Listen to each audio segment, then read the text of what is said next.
बीते 4 अगस्त यानी कल यमन तट के पास लाल सागर में एक बड़ी समुद्री हादसा सामने आया, जब भारतीय झंडे वाले कमर्शियल जहाज पर अचानक मिसाइल से हमला किया। ये हमला बिना किसी उकसावे के किया गया, जिसने एक बार फिर इस क्षेत्र में बढ़ते सुरक्षा खतरे को उजागर कर दिया है। मिसाइल लगने के बाद जहाज बुरी तरह क्षतिग्रस्त हो गया और देखते ही देखते समुद्र में डूब गया। हालांकि राहत की बात यह रही कि जहाज पर सवार सभी 14 नाविकों को समय रहते सुरक्षित बचा लिया गया। इन 14 लोगों में 13 भारतीय नागरिक शामिल थे, जो इस हादसे के दौरान बड़ी मुश्किल में फंस गए थे। इस पूरे ऑपरेशन में यमनी कोस्ट गार्ड की तत्परता और तेजी सबसे अहम रही। जैसे ही हमले की जानकारी मिली, कोस्ट गार्ड ने तुरंत रेस्क्यू अभियान शुरू किया और समुद्र में फंसे सभी नाविकों को सुरक्षित बाहर निकाला। यदि बचाव कार्य में जरा भी देर होती तो यह हादसा और भी गंभीर रूप ले सकता था। इस घटना को लेकर सबसे बड़ी चिंता की बात यह है कि जहाज पूरी तरह निहत्था था और किसी तरह की सैन्य गतिविधि में शामिल नहीं था।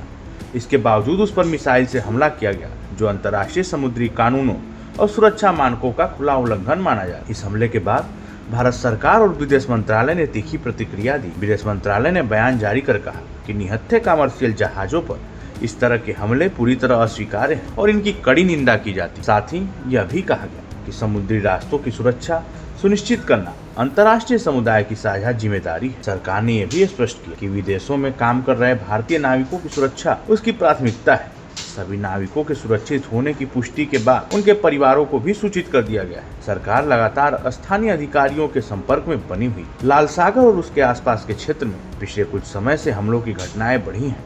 यह इलाका वैश्विक व्यापार के लिए बेहद अहम माना जाता है, जहाँ से बड़ी संख्या में तेल और अन्य सामानों की आवाजाही होती। ऐसे में इस तरह के हमले न सिर्फ क्षेत्रीय बल्कि वैश्विक व्यापार पर भी असर डाल सकते। इस घटना के बाद अंतर्राष्ट्रीय समुदाय के सामने समुद्री सुरक्षा को लेकर नए सवाल खड़े हो गए। इसको लेकर विशेषज्ञों का मानना है कि अगर ऐसे हमलों को नहीं रोका गया तो भविष्य में और भी बड़े संकट पैदा हो सकते हैं। MSV फैज नूरी ओलिया पर हुआ यह हमला सिर्फ एक जहाज पर हमला नहीं है, बल्कि वैश्विक समुद्री सुरक्षा के लिए एक चेतावनी भी।